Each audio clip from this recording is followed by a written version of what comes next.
자, 오늘은 2023년 11월 수능 수학 기하 27번 문제 한번 분석해 보도록 하겠습니다. 자, 포물선 문제가 나왔는데요.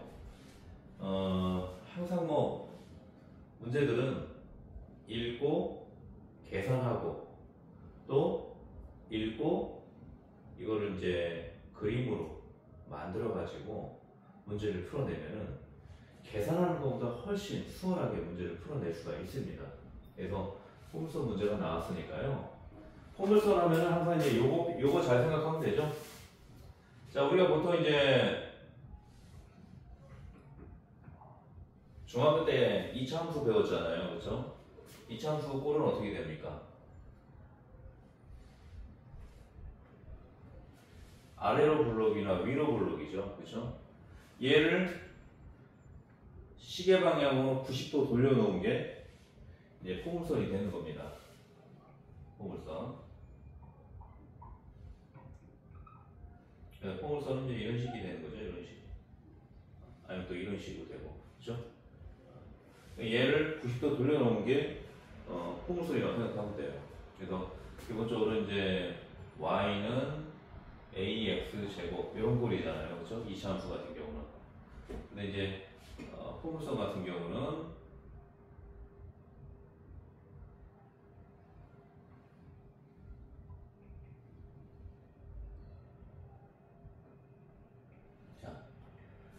여기서는 이제 x제곱이잖아요. 그렇죠? 여기서는 이제 반대로 이게 이제 xy 대칭 그런 관계이기 때문에 x가 y가 되고 y가 x가 되는 그런 패턴입니다. 그래서 이제 형식은 이렇게 돼 있지만 엄밀하게 말하면 이렇게 보면 되겠죠. x는 4p분의 y제곱. 그러면 얼핏 보면은 2차 함수처럼 보이잖아요. 그렇죠? 이런 관계라고 좀 생각을 하시면 되고, 여기서는 이제 초점이라는 게 존재해요. 초점. 그 초점하고 준선이 있거든요. 준선. 그럼 이 준선에서 이 꼭지점까지 거리하고 이 꼭지점에서 초점까지 거리가 동일해야 됩니다. 같아야 돼요. 그럼 여기 있는 점은 어떻게 되느냐면요. 여기 거리하고 이 거리가 서로 같아야 돼요. 그 같은 거리가 될 수 있게 포물선을 그리는 거죠. 그게 이제 포물선의 정의거든요. 그래서 기본적으로 이제 포물선 딱 하면은 이 패턴만 잘 생각하시면 돼요. 요 선부, 요 선을 기준으로 준선에서 요 선까지 거리하고 요 선에서 초점까지의 거리가 일치한다. 그 일치하는 지점만 선분을 그릴 수가 있는 거죠. 그렇죠? 네. 근데 우리가 이제 우리가 보통 사람들이 그 착시가 있거든요. 착시. 쉽게 말하면은 자로 재면은 똑같은데 얼핏 보면은 그 모양새라든지 그 주변의 어떤 그 음향의 그런 관계에 의해서 어떤 곳은 더 길게 보이고 어떤 곳은 더 짧게 보입니다. 그런 이제 현상들이 있긴 한데 어쨌든 이제 그런 거는 이제 논대로 하고 일단은 이제 기준이 초점에서 포물선까지, 포물선에서 준선까지 거리가 서로 같아야 된다는 거예요. 그래서 이제 그런 조건을 일단은 상기하면서 문제를 이제 풀어내면 될 것 같습니다. 그 원리를 잘 활용하는 거예요. 그러니까 포물선 문제가 딱 나오면은 그 원리만 잘 이해하면 됩니다.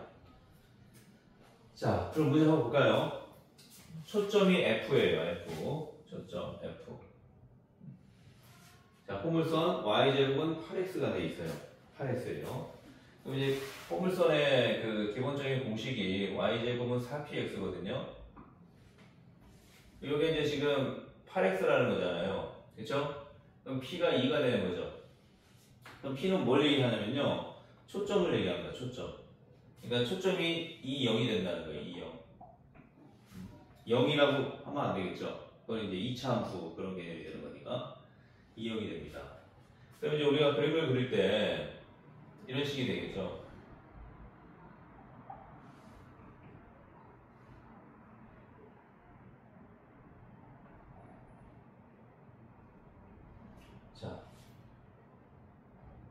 식이 이제 되는 거죠. 이런 식.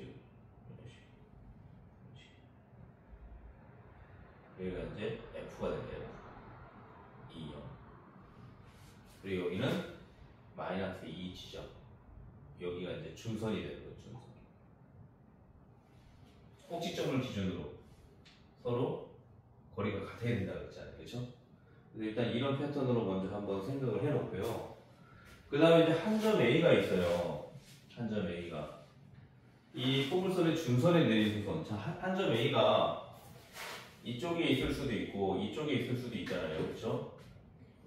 근데 여기서 중선까지 선분을 그었을 때 수선의 발이 이제 생기잖아요. 그렇죠? 수선의 발. 90도가 되는 지점이 수선의 발이죠. 그렇죠? 그래서 여기가 B가 되는 거예요. B. 만약 A가 이쪽에 있으면 여기가 B가 되는 거죠. 그렇죠? 근데 이쪽에 있는 건지 이쪽에 있는 건지도 조금 이따 이제 단서가 나와요. 이제 뭐 마지막에 설명드릴게요. 자, B라고 한다. 수선의 발을. 그러니까 이제 사람 머리면 얘가 발처럼 보이죠, 그렇죠? 그래서 수선의 발이 되는 거예요. 직선 BF와 자, BF 연결할 수 있죠. 만약에 B가 이쪽에 있다면 B가 만약에 이쪽에 있으면 이렇게 연결하면 되겠죠. 직선 BF와 포물선이 만나는 두 점을 자, 만약에 이렇게 연결하면은 자, 이렇게 해서 이제 연결하면은 이 지점에서 만나죠. 그렇죠? 이 지점에서 만나죠. 이렇게 했으니까 이 지점에서 그렇죠? 이렇게 이제 연결하면 그렇죠? 이쪽 되겠네요. 그렇죠? 여기를 C라고 하고 여기를 D라고 한다는 얘기예요. 근데 이제 이 그림을 조금 더 정밀하게 그려야 되는데 왜 그런가 하면 이제 그림을 조금 이제 어느 정도는 좀 비슷하게 그려놔야지 문제 풀 때 혼동이 오지 않거든요. 근데 이제 이런 식으로 그려놓으면은 선분 BC가 요만큼이죠. 선분 CD는 한 2배는 넘게 커 보이죠. 그렇죠? 이거 잘못 그렸다는 얘기입니다. 잘못 그렸다는 얘기예요. 만약에 이제 이게 같아지려면요. B가 요 위쪽에 있어야 돼요. 요 위쪽에. B가. 이렇게 하면은 이렇게 해서 F까지 내리면 여기가 요 지점이 C가 되고 또 요 지점이 D가 되겠죠. 그렇죠? 자, 이런 식의 그림이 된다는 겁니다. 그러면 여기서 B에서 C까지 거리하고 C에서 D까지 거리가 얼추 좀 비슷하게 보이죠? 그렇죠? 네. 자, 그래서 이렇게 이제 더 그림이 커지는 거죠. 그렇죠? 얘도 좀 그림이 더 커지는 거예요. 자, 근데 우리가 이제 무한정 그림을 크게 할 수가 없으니까 이런 관계만 좀 잘 이해하면 되는 거죠. 이런 관계로만. 포물선이 좀 그러니까 대략적인 개념만 정확하게 이해하면 됩니다. 사람이 그리기 때문에 뭐 정확하게 그릴 수는 없어요. 자, 그러면 이제 여기서 선분 BC하고 선분 CD가 같대요. 이건 이제 중요한 단서입니다. 선분 BC하고 자, 선분 이렇게 이제 연결하면은 어떻게 됩니까? 이렇게 되죠, 그렇죠? 요 길이하고 요 길이가 서로 같은 거예요, 그렇죠? 여기를 기점으로, 요 C 지점을 기점으로 F를 지나고 있죠. 자, 삼각형 ABD의 넓이 결국 물어보는 게 뭡니까? 얘잖아요, 얘. 예. 삼각형 ABD 넓이. 자, 삼각형 ABD가 어떻게 되어 있어요? A, B, D니까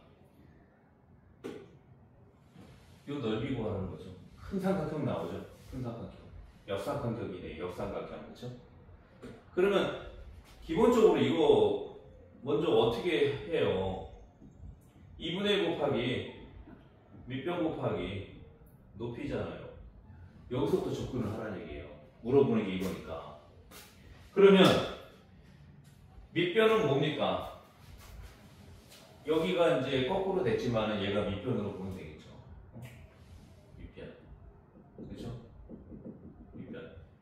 높이는 뭐가 돼요? 여기 높이가 되는 거죠. 그렇죠? 그러면 결국엔 뭡니까? 여기에서 AB, 선분 AB의 길이를 구하고, 그리고 요 선분 AB에서 요 점 D까지의 높이, 그 길이를 구하는 거죠. 결국에는 밑변의 길이하고 높이의 길이를 알면 된다는 겁니다. 근데 우리가 이제 그 길이를 구하려면 어떻게 해야 돼요? 좌표값이 있어야 되잖아요. 좌표값이. 예를 들어서 A가 뭐 5다, 5 여기다. 여기는 이제 마이너스 2니까 마이너스 2에서 5까지니까 7이 되는 거죠. 7. 그러니까 좌표값을 구해야 되는 거예요. 좌표값. 요 거리를 알려면 좌표값을 알아야 돼요. 좌표값 확인. 근데 어디에서도 지금 좌표값이 나와 있지 않아요. 그쵸? 그러니까 이제 그 좌표값을 이제 만들어야 되겠죠. 그래서 이런 식으로 이제 논리를 들어가서 하나하나씩 확인을 하는 겁니다. 일단 그림은 이제 먼저 그려놔야 되겠죠. 그러니까 항상 문제는 여기 나와 있는 것들을 그림으로 자꾸 이해를 해야 돼요. 그림으로 구현을 해야 됩니다. 그 구현하는 능력이 수학을 잘하는 능력이에요. 핵심적인 능력입니다. 그림을 그려낼지 모르면 이게 무슨 말인지 감이 안 올 거예요. 자, 그 다음에 이제 단 조건이 또 나오죠. 선분 CF하고 선분 DF하고, 즉 선분 CF하고 선분 DF하고 당연히 얘가 더 커 보이죠. 그쵸? 얘가. 그쵸? 그러니까 이거는 이제 기본적인 패턴이 가까이 있는 요 점 C가 선분 그 CF 요 길이가 선분 DF보다 짧게 나올 수밖에 없는 구조예요. 왜냐면은 기본적으로 이 D는 그 반대편, 호모성의 반대편에 있는 점이잖아요. 그렇죠? 우리가 준선에서는 어쨌든 더 멀어진다는 거죠. 만약에 A가 이쪽이라고 하면은, 이쪽에서 만약에 여기가 이제 B라고 하면은 이쪽에서 쐈을 때도 마찬가지입니다. 기본적으로 얘가 얘보다는 작게 돼 있어요. 그러니까 이건 뭡니까?